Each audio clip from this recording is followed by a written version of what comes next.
क्या आपने कभी सोचा है कि कुछ लोग साधारण परिवारों से उठकर साम्राज्य खड़ा कर देते हैं और कुछ लोग दिन रात मेहनत करने के बावजूद वहीं के वहीं रह जाते हैं? ये फर्क अक्सर बाहरी साधनों में नहीं, बल्कि भीतर की सोच में छिपा होता है।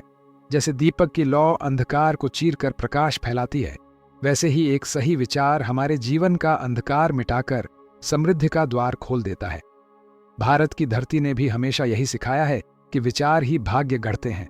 वेदों से लेकर संतों तक हर जगह यही संदेश मिलता है, यथा विचार तथा आचरणम। और नेपोलियन हिल, जिनकी किताब थिंक एंड ग्रो रिच ने पूरी दुनिया में करोड़ों लोगों की जिंदगी बदली, उन्होंने भी यही कहा कि धन और सफलता सबसे पहले हमारी चेतना में जन्म लेते हैं। आज का यह सफर किसी साधारण जानकारी का नहीं, बल्कि एक अंतर यात्रा का है। यह वह यात्रा है जो आपको आपके भीतर के उस सोते तक ले जाएगी जहां से आपकी असली शक्ति और समृद्धि का प्रवाह निकलता है। लेकिन इस रास्ते पर कदम रखने से पहले आइए हम उस पीड़ा को महसूस करें जो हर उस इंसान के दिल में है जिसने कभी सपने देखे पर वे अधूरे रह गए। क्या आपने कभी ऐसा महसूस किया है कि आपकी मेहनत रंग नहीं ला रही? जैसे आप गंगा के किनारे खड़े हों और प्यासे हों, लेकिन पानी पीने के लिए हाथ ही न बढ़ा पा रहे हों। यही तो सबसे बड़ी त्रासदी है।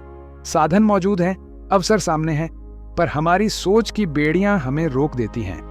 नेपोलियन हिल कहते हैं, जो भी मन सोच और विश्वास कर सकता है उसे वह प्राप्त कर सकता है। तो सवाल यह है, आप किस पर विश्वास कर रहे हैं? अपनी कमजोरी पर या अपनी क्षमता पर? यही वह मोड़ है जहां हम सब फंस जाते हैं। समाज हमें बार बार कहता है, ये मत सोचो, ये तुम्हारे बस का नहीं है। परिवार, मित्र, यहां तक कि हमारा अपना मन भी हमें पीछे खींचता है। पर क्या आप जानते हैं, रामायण के चक्रव्यूह को अभिमन्यु ने अकेले तोड़ा था, न कि इसलिए कि उसके पास पूरी सेना थी, बल्कि इसलिए कि उसके भीतर साहस और विश्वास की लौ जल रही थी। दोस्तों, यही सवाल मैं आपसे पूछना चाहता हूं, क्या आप अपने भीतर वह लौ जलाने को तैयार हैं? क्या आप खुद को इस विश्वास की शक्ति से भरने के लिए तैयार हैं कि आप भी धन और सफलता का दरवाजा खोल सकते हैं? अगर हां, तो इस यात्रा में मेरे साथ बने रहिए, क्योंकि अगले पलों में हम उस चिंगारी आशा की से मिलेंगे जिसे नेपोलियन हिल ने दुनिया को सौंपा। विचार की वह शक्ति जो हमारी नियति बदल सकती है। याद रखिए, जैसे दीपक को जलाने के लिए एक चिंगारी चाहिए, वैसे ही जीवन में बदलाव लाने के लिए एक विचार चाहिए, और यही विचार आज आपके जीवन को रोशन कर सकता है। तो आइए उस अमूल्य मंत्र को सुने। नेपोलियन हिल कहते हैं, स्पष्ट लक्ष्य और उस पर अडिग विश्वास, यही धन के द्वार खोलने की कुंजी है। यह मंत्र किसी जादू से कम नहीं। जैसे बीज को धरती, पानी और धूप चाहिए, वैसे ही आपके सपनों को स्पष्ट लक्ष्य और अटल विश्वास चाहिए। और यही वह चिंगारी है जिसे आज हम अपने जीवन में जलाने जा रहे हैं। जब हम नेपोलियन हिल के इस मंत्र को अपने जीवन में उतारने की कोशिश करते हैं, स्पष्ट लक्ष्य और अडिग विश्वास, तो सबसे पहले जो सवाल उठता है वह है, लक्ष्य आखिर तय कैसे किया जाए? भारत की संस्कृति हमें यह सिखाती है कि लक्ष्य केवल भौतिक उपलब्धि नहीं होता। यह उस धर्म की तरह है जिसे निभाने के लिए इंसान जन्म लेता है।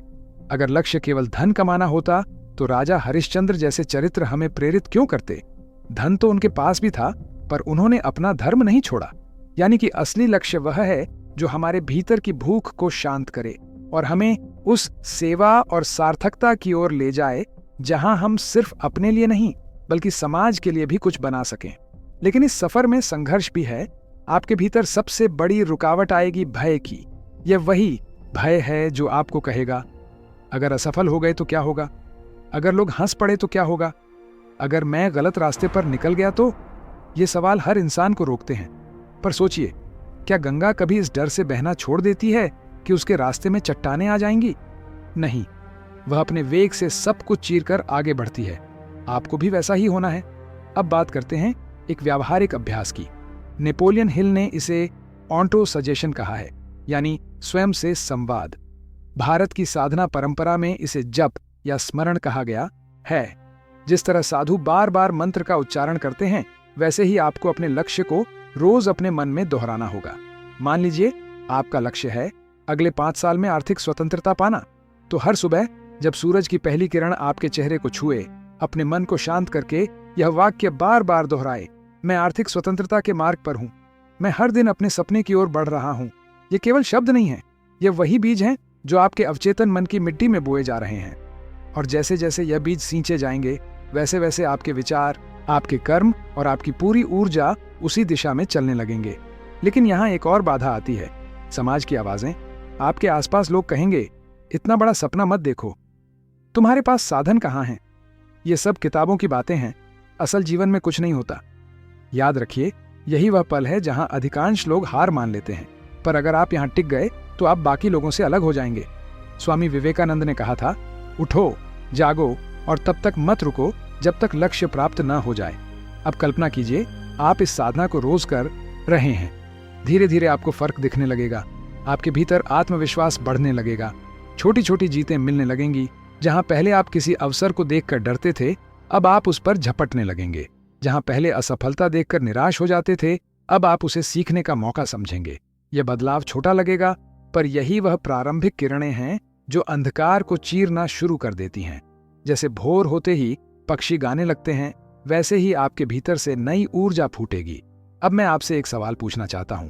अगर आपके पास असीम साधन हो, अगर आपको असफलता का डर न हो, तो आप सबसे पहले कौन सा सपना पूरा करना चाहेंगे? नीचे कमेंट में जरूर लिखें। आपका यह उत्तर न केवल आपकी चेतना को स्पष्ट करेगा, बल्कि यह अन्य दर्शकों को भी प्रेरित करेगा।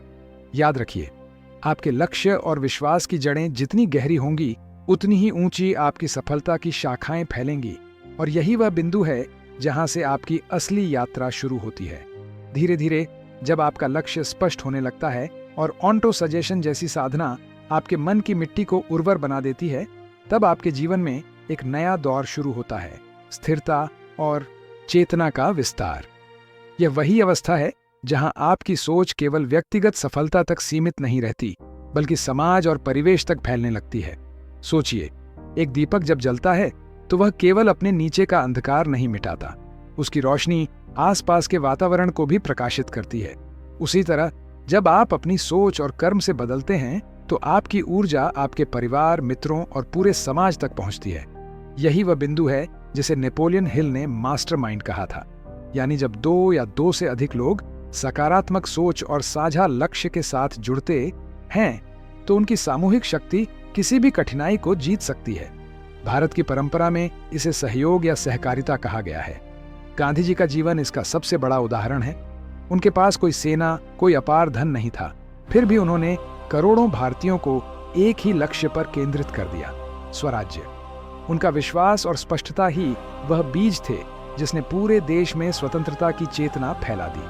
अब जरा कल्पना कीजिए कि आप भी ऐसा ही कर सकते हैं। जब आप अपने जीवन में यह स्थिरता लाते हैं, तो आपके बच्चे आपको देखकर सीखते हैं, आपके मित्र आपसे प्रेरित होते हैं। धीरे धीरे आपकी सोच एक लहर बन जाती है, और यह लहर सिर्फ आपके लिए नहीं, बल्कि पूरे समाज के लिए परिवर्तन का कारण बनती है। लेकिन याद रखिए, इस अवस्था में एक और चुनौती आती है, अहंकार। जैसे ही सफलता की प्रारंभिक किरणें फूटती हैं, मनुष्य सोचता है कि यह सब उसकी अकेली शक्ति से हुआ। लेकिन सच यह है कि सफलता एक संगीत है जिसमें आपका प्रयास, आपकी आस्था, समाज का सहयोग और ईश्वर की कृपा सभी शामिल होते हैं। अगर आप इस सत्य को समझते हैं, तभी आपकी स्थिरता बनी रहती है। वरना जैसे बिना जड़ों का पेड़ आंधी में गिर जाता है, वैसे ही बिना विनम्रता का मनुष्य समय के थपेड़ों में टूट जाता है। इसलिए इस यात्रा के इस पड़ाव पर आपके लिए एक और अभ्यास है, सेवा। हाँ, सेवा। जब आप अपनी मेहनत से कमाए धन और सफलता का कुछ हिस्सा समाज की भलाई में लगाते हैं, तो आपका मन और भी शुद्ध होता है। भारत में दान और सेवा को हमेशा उच्चतम कर्म माना गया है, क्योंकि जब आप देते हैं, तभी आप सच्चे अर्थों में समृद्ध होते हैं। यहाँ एक खूबसूरत रूपक याद आता है। सूरज जब उगता है, तो वह केवल एक दिशा को प्रकाश नहीं देता, उसकी किरणें चारों ओर फैलती हैं। उसी तरह आपकी चेतना भी तभी स्थिर और पूर्ण होगी जब वह केवल आपके भीतर न रहकर बाहर भी बह सके। दोस्तों, यही वह चरण है जहां आप अपने जीवन में सच्ची शक्ति का अनुभव करेंगे। अब आप केवल धन कमाने वाले व्यक्ति नहीं रहेंगे, बल्कि एक प्रेरणा स्रोत बनेंगे। लोग आपको देखकर कहेंगे, इसने न केवल अपनी किस्मत बदली, बल्कि हमें भी बदलने की राह दिखाई। यही वह विस्तार है जिसके बारे में रविंद्रनाथ ठाकुर ने कहा था, स्वतंत्रता केवल राजनीतिक नहीं, आत्मा की भी होनी चाहिए। जब आपकी आत्मा डर और सीमाओं से मुक्त होती है, तभी आप सच्चे मायनों में दूसरों को प्रेरित कर पाते हैं। तो आज मैं आपसे यह प्रश्न पूछता हूं, अगर आपकी सफलता से केवल आप नहीं, बल्कि समाज भी लाभान्वित हो, तो क्या आप ऐसे लक्ष्य चुनने को तैयार हैं? क्या आप तैयार हैं उस बीज को विशाल वटवृक्ष में बदलने के लिए जो आने वाली पीढ़ियों को छाया दे। याद रखिए, यह चरण केवल धन का नहीं बल्कि धर्म का है, और जब धन और धर्म साथ चलते हैं तभी जीवन में स्थायी आनंद और शांति मिलती है। आपके भीतर जो दीपक अब तक जल रहा था, अब वह सूर्योदय बनने जा रहा है, और इस सूर्योदय की किरणें न केवल आपके अंधकार को मिटाएंगी बल्कि पूरे समाज को भी उजाला देंगी। अब हमारी यात्रा अपने अंतिम पड़ाव पर है, विरासत और अंतिम आह्वान। ये वह क्षण है जब आप केवल अपने लिए नहीं बल्कि आने वाली पीढ़ियों के लिए सोचने लगते हैं, क्योंकि सच्ची सफलता वही है जो सिर्फ आपके जीवन को नहीं बल्कि दूसरों के जीवन को भी रोशन करे। भारत की कहानियों में हमेशा यह भाव रहा है। महाभारत का अर्जुन केवल अपने लिए युद्ध नहीं लड़ रहा था, वह धर्म और न्याय की स्थापना के लिए खड़ा हुआ था। राम केवल अयोध्या का राजा बनने के लिए वनवास नहीं गए, वे आदर्श और मर्यादा की रक्षा के लिए निकले थे। इसी तरह जब आप अपने जीवन में नेपोलियन हिल का मंत्र, स्पष्ट लक्ष्य और अडिग विश्वास अपनाते हैं तो आपकी यात्रा सिर्फ व्यक्तिगत धन तक सीमित नहीं रहती। आप उस विचारधारा को आगे बढ़ाते हैं जो दूसरों के लिए भी द्वार खोलती है। याद कीजिए, हर दीपक किसी न किसी और दीपक से जलता है। आपकी सोच, आपका साहस, आपके कर्म, ये किसी और के जीवन में वह पहली चिंगारी बन सकते हैं। यही आपकी विरासत है। अब सवाल यह है, आप कैसी विरासत छोड़ना चाहते हैं? क्या लोग आपके बारे में कहेंगे कि आप केवल अपने लिए जिए, या वे कहेंगे इस इंसान ने हमारे जीवन में भी उजाला फैलाया? नेपोलियन हिल ने कहा था, मनुष्य का सबसे बड़ा धन उसका विचार है। अगर विचार अमर हो जाए तो इंसान भी अमर हो जाता है। यही कारण है कि आज भी उनकी किताब थिंक एंड ग्रो रिच दुनिया के हर कोने में पढ़ी जाती है। दोस्तों, ये वह क्षण है जब आपको अपनी कहानी खुद लिखनी है। गांधी जी ने स्वतंत्रता संग्राम में जो बीज बोया, वही आज हमारी स्वतंत्रता की नींव है। प्रेमचंद ने अपनी कहानियों से जो विचार बोए, वही आज भी समाज की आंखें खोलते हैं। विवेकानंद ने जो स्वप्न जगाए, वही आज भी युवाओं को ऊर्जा देते हैं। तो क्या आप तैयार हैं कि आपकी जिंदगी भी आने वाले समय में एक कहानी बने? क्या आप तैयार हैं कि लोग आपके विचारों और कर्मों से प्रेरणा लें? अब अंतिम आह्वान का समय है।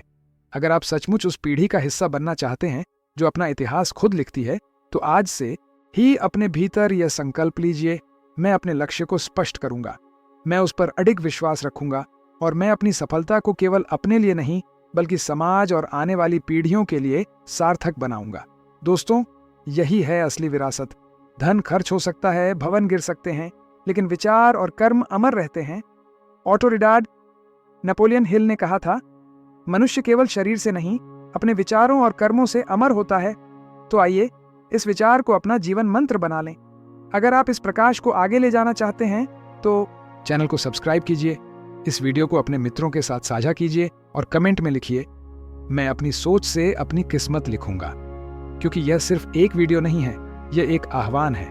और अगर आपने इसे स्वीकार कर लिया तो यकीन मानिए, आपके जीवन का सूर्योदय अब कोई रोक नहीं सकता।